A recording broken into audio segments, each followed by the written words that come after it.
Right ఇక మహిళా సంఘాలకు సంబంధించి తెలంగాణ రాష్ట్ర ప్రభుత్వం మరొక తీయటి కబురు చెప్తుంది. తెలంగాణలోని 1 కోటి మంది మహిళల్ని కోటీశ్వరులను చేయాలనేది రేవంత్ రెడ్డి నేతృత్వంలోని కాంగ్రెస్ పార్టీ లక్ష్యమని చెప్పేసి ఇప్పటికే రాష్ట్ర ప్రభుత్వం మరి ఏ బహిరంగ సభ జరిగినా ఏ మీటింగ్ జరిగినా కూడా పదే చెప్పుకుంటూ వస్తుంది. ఇందులో భాగంగానే మహిళలకు ఉద్యోగాలతో పాటు ఉపాధి అవకాశాలని కల్పించేందుకు రేవంత్ రెడ్డి సర్కార్ అనేకమైనటువంటి ప్రయత్నాలు అయితే చేస్తూ ఉంది.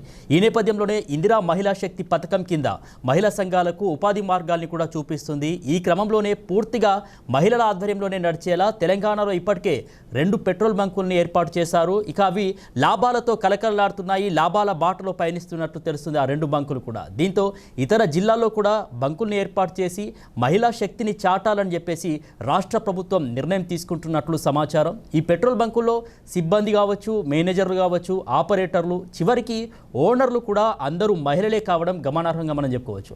ఇప్పటి వరకు ఇందిరా మహిళా శక్తి పథకం కింద సంగారెడ్డి జిల్లాలో అదేవిధంగా నారాయణపేట జిల్లాల్లో మహిళా సంఘాల ఆధ్వర్యంలో పెట్రోల్ బంకులను ఏర్పాటు చేశారు. ఇక వాటికి మంచి లాభాలు కూడా వస్తున్నట్టు తెలుస్తుంది. మిగిలిన జిల్లాల్లోనూ వీటిని విస్తరించాలని ప్రభుత్వం నిర్ణయించింది. ఈ క్రమంలోనే రాష్ట్ర వ్యాప్తంగా చూసినట్లయితే మరో 40 చోట్ల మహిళా పెట్రోల్ బంకులను ఏర్పాటు చేసేందుకు రాష్ట్ర ప్రభుత్వం సన్నాహాలు ప్రారంభించినట్లు సమాచారం.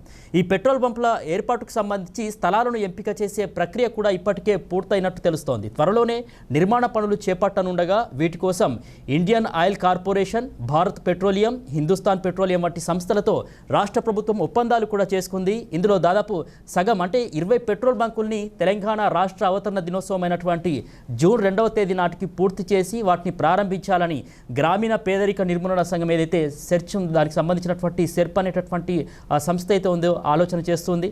ఆదిలాబాద్లోని కైలాష్ నగర్లో, అదేవిధంగా నల్లగొండ జిల్లా గండవారిగూడెంలో, కుమరంభీం జిల్లా ఆసిఫాబాద్లో, పెద్దపల్లి జిల్లా భూపతిపురం, వికారాబాద్ జిల్లా హకీంపేట, దుడ్యాల్లో, అదేవిధంగా పలు ప్రాంతాల్లో యొక్క కొత్త పెట్రోల్ బంకులను ఏర్పాటు చేసేందుకు పనులైతే మొదలయ్యాయి. వీటితో పాటు మన పక్కనే ఉన్నటువంటి కరీంనగర్ జిల్లా కావచ్చు, మెదక్ జిల్లా, అదేవిధంగా ములుగు జిల్లా, సిరిసిల్ల జిల్లా కేంద్రాల్లోనూ కొత్త బంకులు రానున్నాయి.